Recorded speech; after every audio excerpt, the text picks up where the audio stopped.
Kasim with Solutions 8. This is your daily Google News. And I'm super excited today because I've got a gentleman here who's a phenomenal entrepreneur, but I think, if memory serves, started watching YouTube videos and then hired Solutions 8. Did I get that right? That's right. Yeah, I was listening to the Perpetual Traffic podcast, and I Oh, it was heard the you. podcast The first. podcast. That's right. Yeah. Yep. Nice. Well, I appreciate you being here, man. This is Nab of NAB Leather, e-commerce store owner for how long? When did you launch NAB Leather? About 4 years ago, just before the pandemic. Oh, dude, perfect timing. Yeah. And then with the pandemic, just like everyone, we forced to spend our resources to push the online. Yeah. And do you think the pandemic hurt or helped you? I think it definitely helped, especially initially. So there was just a huge boost in online retail, right, and online traffic Right. for retail. So I think that definitely helped. Yeah, it's so funny, dude, because when the pandemic started, I was just convinced, I was tightening my belt and warning my employees, and I was like, it's going to get rocky. And then all of a sudden, things just got better and better and better. It sounds so predatory to say, but it grew my business more than any other single event. Yeah, no, for sure. I mean, obviously it was a terrible thing to happen to the world, but it was a low-key blessing in disguise for some business owners. Yeah. The reason we're doing this call is because when you and I were on a call last, I looked at your website and I was just so impressed with everything that you've done. It really felt like a gold standard e-com build. So if you're watching this, I'll include links in the description of the video. You can go to nableather.com, nableather.com. And, let's talk a little bit to the e-com entrepreneurs out there, maybe some of the newbies. And I'm going to go broad and then we'll go specific. If you could go back 4 years ago and like redo some stuff, what are the big mistakes you make that you wish you could have, so I wish somebody told me this. That's a great question. I think for sure, lower the ad spend and spend that I feel like a lot of it was wasted, or we were pushing ads on creatives that weren't great. Where I think you could lower the spend on better creatives, spend on creating a more engaged community, and spend on content, just content in general, because I think that's what people want to see. So what we're focusing a lot now is the behind the scenes. How are our belts created? Because people really care about that. People care about what are the artisans doing? What are the machineries? What are the tools involved? And they're really interested to see how leather belts, wallets, everything, or whatever your product you may sell, what's the backstory behind that? What is the backstory? Why belts? Why leather? So me and my brother, we used to sell belts in flea markets when we were teenagers. We used to make belts and just sell them there. And my family used to also import belts, and they would sell that. But we have an emphasis on Canadian-made goods because we really care about that. So we started off, selling in flea markets, and now we have our own little workshop. That's awesome, man. So your belts are made in Toronto or somewhere in Canada? That's right, in Toronto. That's amazing. Good for you. That locally sourced, that's really tough from a margin perspective, generally speaking. Have you been able to hurdle that, or is that still one of the issues? It seemed like an issue at first, and it can sometimes still be, but you just mark it up accordingly because the people who care about Canadian-made leather goods, they will pay that extra. Yeah, that's the truth. We have a client, one of our longest running clients sells hammocks. And when you look at them from the outside looking in, they feel expensive if I'm just comparing them to a hammock on Amazon. But then you dive into the story, and her and her husband take women in Thailand out of poverty, teach them a skilled trade, pay them a fair wage, and they make these beautiful, they're handmade, like truly crafted hammock versus like whatever machine made garbage you're gonna get from Amazon. And then when you hear the story, you're like, oh, of course I'm buying this hammock. It's Yellow Leaf Hammocks, by the way, for anybody that wants to go check them out. So it sounds like you're playing that same game. It's like a not just for profit, hey, we're here on a mission, and your customers are willing to pay for that quality. Right. Yeah. And then going back to your question, to focus on that kind of message and community instead of just aimlessly spending ad dollars on Facebook, I think that's something I would go back and redo. Is that where you started, Facebook? Yeah. So when the website was launched, is the trouble that everyone runs into. How do we get traffic? How do we get traffic? And so we just ran into Facebook, spent a couple $100. I think initially we spent $1,000. We got no sales and then gave up on Facebook initially. Yeah, everybody does. Facebook is where you have to start. I did the exact same thing when I was an agency. a full funnel agency, I went to Facebook first, which is really funny given what I do now. And Right. Yeah. same story. I got, all the leads I got were garbage, and then we just ended up pulling the plug. How do you make your value proposition readily apparent in a short period of time? So it's handmade Canadian leather, made in Canada. That feels like a lot of message given how much real estate is limited. So have you specific sound bites and narratives and figured out how to do that? Yeah, that's a good question. So we actually don't use that much video. A lot of it is image with ad copy, and Mm, then when we get to the website, it's in the reviews, which is what we'll talk about. You almost let your customer do the talking for you, so they'll see all that there in the on the landing page or on the product page. And then the other thing is when they do sign up for our email list, we have a flow that kind of educates them as well on how the belts are made, what kind of leather is used, and what we do at the workshop. yeah. So I'm on one of your product pages right now. Let me share my screen. If you're listening to this is why you watch the YouTube videos. On the product page, beautiful imagery. Do you do this yourself? Do you farm this out? Yeah, no, we did it all ourselves initially. Now we're finally starting to, spend budget on professional photographers. Bro, well, I mean, the fact that you did this yourself is that's to me says you're a professional photographer, because I can see down to like granular levels of detail on the leather. Yeah, thanks, Really guys. That's cool. all done with the Samsung. Wait, say it again. That's all done with just a Samsung phone. Are you kidding? That's so funny. I heard somebody the other day say that if you have an iPhone that's younger than 2 years old, you have a better camera than James Cameron shot the most recent Avatar. Isn't that That's like, nuts? man, these cameras are crazy. And you're following all the right rules. So phenomenal imagery, really robust titles is super important. Product descriptions, features, details, and you dive deep on the details too, which I really like. Measurement guide. So, again, if you're watching this, one of the things that I love is I don't have to leave this page to make a decision.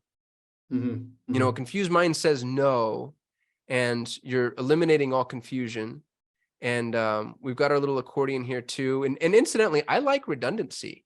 So you have your sizing guide here, but you also have your sizing guide there. And you might say like, oh, well, that's a repeat. It isn't necessarily, especially if I'm on mobile, depending on where it shows up, how it shows up. Right. You've got your lifetime, dude, look at this. Our belts are lifetime guaranteed. And then you show a day 1 and a day 3,000.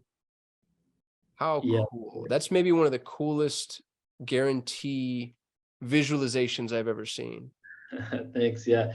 Yeah, we definitely added the size guide twice. That was actually intentional, and we noticed that it reduced returns and exchanges by like 15%. Oh, Um, wow. putting an emphasis to make sure they measure themselves correctly. On the guarantee, how often do you have to put your money where your mouth is? Rarely, because we source the leather. Really, I guess we're very picky with the leather, so we make sure. So rarely does anything go wrong with the leather. If anything, it's the buckle, which is kind of counterintuitive because the buckle's like steel, but somehow Right. like it does break sometimes, whether people drop it or there's a lot of tension from some bigger people. So we do have to sometimes change the buckle on that guarantee. Where are you getting your buckles? From Taiwan and Brazil mostly, Okay. and from the States, yeah, from Jersey. I think we have a client that sells buckles. I should make an intro. Yeah, that'd be awesome. We got our delivery outline here. You ship worldwide. Hmm.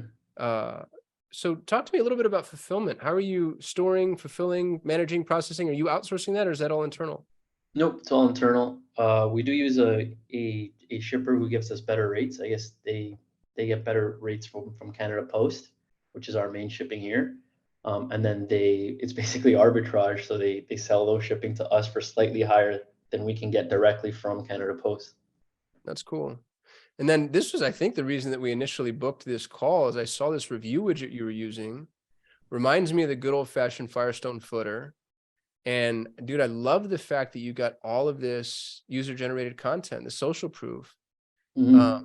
And if you're listening, not watching, it feels like an Instagram feed almost. You've got a picture of a dude wearing the belt, and then the stars, and then the reviews are also really detailed. How are you getting this content out of these people? This feels like a really big lift. Right, that's a great question. So we use an app called Lux. It's a Shopify integrated app. How do you spell it? I'm sorry? How do you spell it? Luke's, Loox. Luke's. All right. So we're using Luke's product reviews. Okay, very cool. And that app is what's being used here.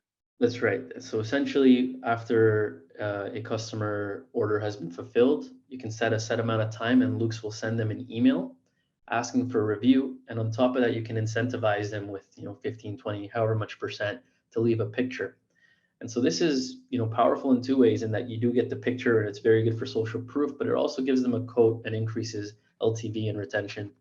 Oh, dude, that is brilliant. And I'm looking at yours. You give them 15% off for a photo and 25% off for a video.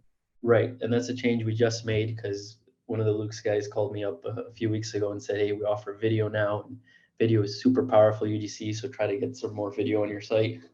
Yeah, I love that, man. That's brilliant. I'm going to be so obnoxious. Everybody's got random ideas, right? But it'd be cool if Luke's had a feature that increased the percentage discount with character count. So the more the people type, you're at 7 and it goes 8, 9, 10, and it just starts to stack on. That would be really. My wife just brought me coffee.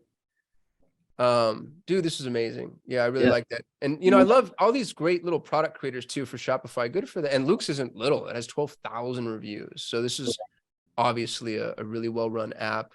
$10 a month. Is that about what you're paying, or do you have to ascend? No, we had to ascend. I think we're paying around $50 a month. Okay. But for the value that it brings, I mean, it's nothing. In fact, you get that more in just retention from that app than just paying $50 a month. Yeah, you sell one extra belt.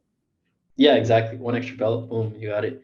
What I really like about the videos, though, is it's true, real UGC. It's not like what everyone's running on Facebook ads with fake UGC, where they're paying Billo or something else. They're getting these actors to make UGC, and I've done that too. We've gotten that, but with this, it's real. It's your customer. It's their words. They're endorsing it. And what I've found, like psychologically, when you get your customer to make a video, initially they were just, they liked your product. Maybe they loved it. But once they've taken that step to make the video, it's almost psychologically they've made themselves into a fan. Now they love your. They're a brand ambassador. Dude, what a good point that is. They're almost like they're now convincing themselves. Right, exactly. So I find that very powerful. And with that, they will share all your stuff, and it just creates that community right there on your website. What other little widgets and tools are you using that people should know about? The standard post purchase upsell, the buy one get one type apps, where you can give them a free gift over a certain purchase amount. So we do a free wallet over $200. Then we have the post purchase upsell, where with one click they can add something else. You give them a little discount and they can add something else right after purchase. How are you doing that? Is that all in Shopify using their OTOs and upsells, or are they third-party apps? Third-party apps, yeah. What are the third-party apps, if you don't mind sharing? Yeah, no problem. Let me bring them up right now.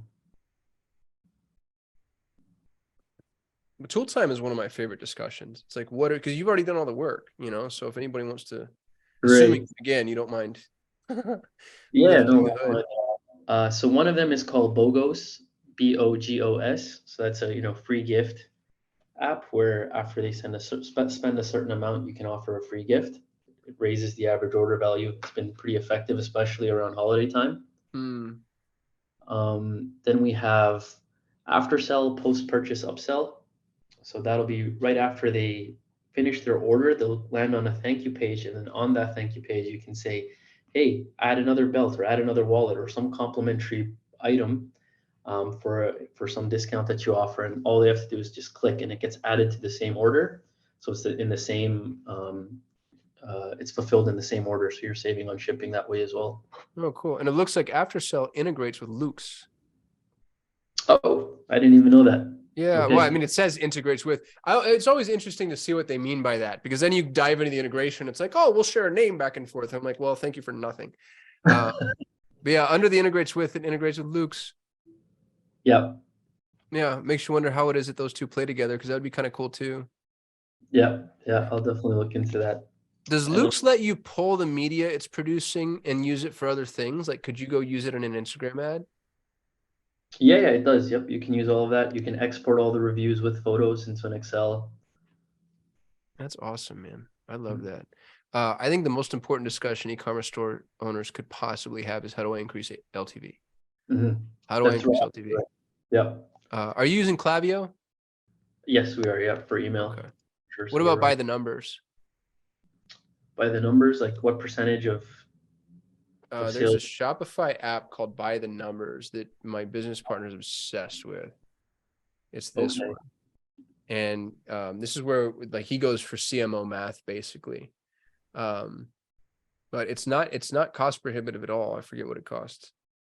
30 bucks a month, 50 bucks a month for the premium. And Mm-hmm. it breaks down just the marketing numbers you would need to make really intelligent decisions. Got it. And given that you're a solutions 8 client, this is what you would use to go yell at us. So you pull up by the number and you're like, you guys, listen. So it doesn't do attribution exceptionally well just because attribution's hard. Right. But worth looking at, worth Yeah. poking through. We just signed up with what's their name? Northbeam for attribution, and it has Oh, dude, some that's great. similar stats to by the numbers that you just brought up from what I can Yeah, see. Northbeam for attribution is absolutely preferable. We pimp them out to everybody. I'm an investor, so I'm also very partial, but I was a Okay. user before I was an investor. Mhm. And I tell everybody Northbeam is the best bad option. And I'd say that if Austin, the CEO, were on this call, like there's no way you're ever going to get actual visibility and attribution. So Yeah. all of these software applications are like, we guess this, and Yeah. Northbeam is they Yeah. just do a way better job guessing. That's right. Uh, Yeah. So we're using them, and then there's another app called Bestie on Shopify, which is a post-purchase survey app, which is really cool. And Bestie? basically, that's right, Bestie. Basically, you can ask your customer after they purchase, like, hey, where did you hear about us? And then you can show them, if they say Facebook, then you can show them, hey, did you see any of these ads? And then they'll click that. No way. Yeah, it's really cool. So we're Oh, using dude, that. that is brilliant. Oh, so interesting. You know what I like about them? They only have 9 reviews, which means they're new. They're very new. Yep. Yeah, I love figuring stuff like that out because that's what a great way to go put yourself ahead of the curve. Mm-hmm. And they're actually relatively, for 1,000 orders or less, it's $50 a month. That's right. Yep. Fairly cheap. Yeah, dude, this has been great. I really appreciate that. No problem. Yeah. I'm gonna go play with Bestie. What's on the horizon for Nab Leather? So like, obviously you want to grow, you want to scale. Is that Mhm. vertical? Is that horizontal? Are you gonna add more products, try to scale more ad spend? Like, what's the growth path? Yeah. So I've kind of been obsessed with digital marketing and online recently. Yeah. Uh, Someone gave me a quick call about a month ago and just changed my mindset about how to leverage the brand. And she gave me a call and she was actually trying to sell me something. And then she goes, "Hey, are you in retail?" And then I'm just like, "Retail? What do you mean retail? Like, I thought what I do is retail." She's like, "Are you in any boutique stores?" Blah blah blah. I'm like, "Oh no, I'm not." She's like, "Hey, let me hook you up with Mark's Warehouse. They're a brand here in Canada, and they're looking for a leather belt supplier." And I'm like, "Really?" So I was like, you know what? Why are we not in retail? We can produce something like 5 to 7 thousand belts a month. Um, why do we not leverage the brand and wholesale to these smaller boutiques all the way up to bigger stores, and leverage the brand, give them a suggested retail price, wholesale to them based on volume.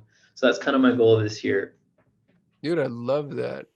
How do you do that? Is that just like knocking on doors and meeting buyers? That's a great question. Yeah, that's what it's been so far. We've also had a couple people email us in the past, and we've never really put that much effort into them. But now, whoever does contact us and whoever we contact, we just send out free samples of our best sellers. We're like, hey, check these out. Put them up on your store. I'm telling you, they're going to sell. Give us a call back after. That's so cool. I love that idea. Do you do any consulting? I don't know. You should. Really? So yeah, what's going to happen is the video goes live or the podcast goes live and people are going to want to, and man, I see folks that are ravenous for this, is e-com store owners that are actually willing to, and it's only, don't allow it to be a distraction. I mean, you got your thing and you know what you're doing and you're super successful at it. So maybe don't do consulting, but if Mhm. somebody wanted to reach out to you, just have an hourly in mind. And the way I Sure. do this, by the way, is I charge the amount of money that I would need to charge in order to not be pissed off at having to take that call. which for me right now is $2,000 a month. So if somebody goes and tries to book with me, which you can do it under my link tree, you can go to solate.com/meet Kasim. And if somebody wants to meet, it's $2,000 for an hour. And Wow. if someone's going to pay me $2,000 for an hour, I'm like, I'll sit on a call with you for But it was funny too, is I started at $500 and then people started to pay it. And I'm not worth $500 an hour, by the way. It's just because I'm on perpetual traffic and, they think I'm smarter than I am. And so then when they started to pay it, I boosted it to 1,000, I boosted 15, and now I'm at $2,000. And I stop when people stop paying it. So you know that nobody's paying me $2,000 an hour. But have that hourly in mind, because I have a feeling that if you do enough of these, and with as smart as you are, dude, and as many codes as you've cracked, I could see you doing really well in the consulting space for e-commerce stores. Thanks, man. I'll definitely consider. I've paid in the past. I've paid other brands that were bigger than mine. I paid $200-300 US dollars, so we're in Canada, so US is a big deal for us. But $200-300 US dollars an hour for consulting, and I think that's how I was able to crack some of these codes, just by listening to them. Yeah. Oh, dude, I do the exact same thing. If I have a problem, I go find the smartest, most successful, most expensive person in that space, and I just pay them. I did this with Dennis Yu. I paid Dennis Yu, I think he's $2,000 for an hour too. And I gave him this $2,000, and it's worth 200,000 to me. Right. Yeah. What it's yielded. Yeah. It's amazing. Yeah. Hormozy says the same thing. Just go find the absolute best in it, pay them. Yep. It'll save you so much time and yeah, dude, that guy, God, you want to talk about the smartest marketer in the world? I hate him so much. He's so smart and ripped, and it's like you just have the good grace to not be like insanely fit too, you jackass. Fair, man. Yeah, I swear. Who else do you listen to? What other thought leaders do you follow? So I've been listening to him a lot lately. There's a guy, David Fogarty. He's an e-commerce brand owner too. He had this brand called Udi, who I've been following recently. He has his own YouTube channel as well. But apparently his e-com brand is worth upwards of 200 mil. I'm not sure how accurate that is, but he's been someone I've been watching specifically for branding. Oh, I got him here. How I went from $500 to $500 million in 5 years. That's a good video. Wow. Good for him. 300,000 subscribers. Yep. I'm always so jealous of it. I have 25,000 subscribers, and I had to claw for every one of them. I know, it's not easy. How does somebody get to 300,000? You just have to be better than me, is what it is. You have to be better content. Yeah. Cool, man. What other notes, nuggets, tips, tricks, hacks, best practices would you have for an e-com store owner? To really put an emphasis on social proof. And this is one of the first lessons I learned. So when I started the store, I was telling you I had trouble bringing traffic in. And when I did get traffic, I wasn't getting sales, or a very, very low conversion rate. And I was seriously depressed about this 6 to 8 months in, like 0 sales. And we put so much effort in, like the photography I did all myself. I was watching YouTube videos on photography. So it was a lot of work, and to get no sales really hurts. And so I didn't want to give up, and so I went to Etsy, because it's a marketplace for handmade goods. It was kind of right up my alley, and I put everything to Etsy, and 2-3 months go by and still no sales, and I'm just really upset. And I go to the flea market one day, and there's this lady, and she's selling masks, Toronto Raptors, Toronto Maple Leafs masks, and they're flying. And I call my friends, I'm like, hey, you guys want some? I got these masks, and all of them were like, yes, get us the masks. So I went and I bought like 50 of them, and I gave them out to all my friends. And I'm like, why don't I sell these? So I started selling them on Etsy, and because they're an established brand, the masks started selling. They started selling very quickly, and I was super happy. I finally got some sales, and like 3 months in, I get a cease and desist letter. Police like, hey, you can't be doing this. I'm like, damn. So I took all the listings down, but interestingly enough, suddenly my belt started selling. I hadn't sold a single belt yet, but now that on Etsy there's like 800 sales, 200 reviews, it almost didn't matter what I was selling. People would just look at the number 800, and suddenly they would trust. Now there is a subsect of that who will dive deeply into the reviews, but there's also a subsect that aren't. They just looked at the number, hey, 800 sales here, and suddenly the belt started to sell. And as this belt sold, we got more reviews, and then more belts sold, and more reviews, and so on. So that was my first lesson on the power of social proof. And then with that capital, we were able to invest in Facebook ads, Instagram ads, and the rest is kind of history. But bro, that is a freaking brilliant nugget. For my editing team, I want that cut out as a reel. That was so good. And you know what? If you wanted to be really shady about it, That's a hell of a hack. You go and find like the best selling brand. You go, plaster Jay-Z's face on something, sell as many of them as you can until you get the cease and desist. But you've already like juiced your reviews. That's right. Yeah. Man, that is absolutely brilliant. I'm gonna steal that story from you. That's going on perpetual traffic for sure. That's awesome. That was one of my goals, to make it on there.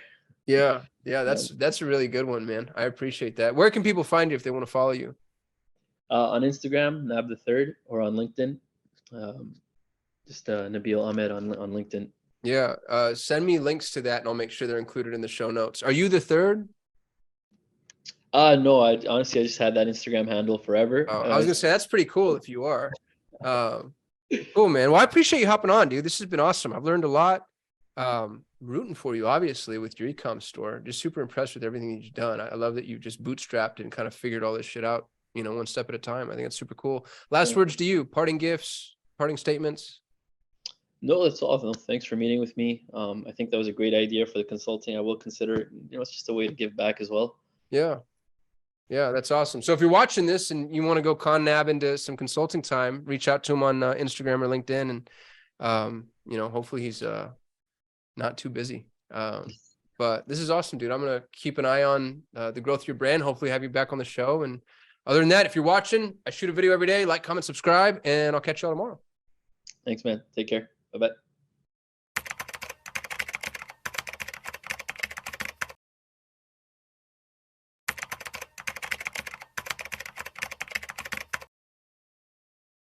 Hello and welcome to your daily Google News. This is Kasim with Solutions 8, and I am joined by Jock Vanderwilt of DataFeed Watch. Jock, thanks for being here. Hey, Kasim, good to see you, and thanks for having me today. Yeah, super excited to chat with you. Now, you've got a really intimidatingly impressive resume. You're the founder and CEO of DataFeed Watch, and you have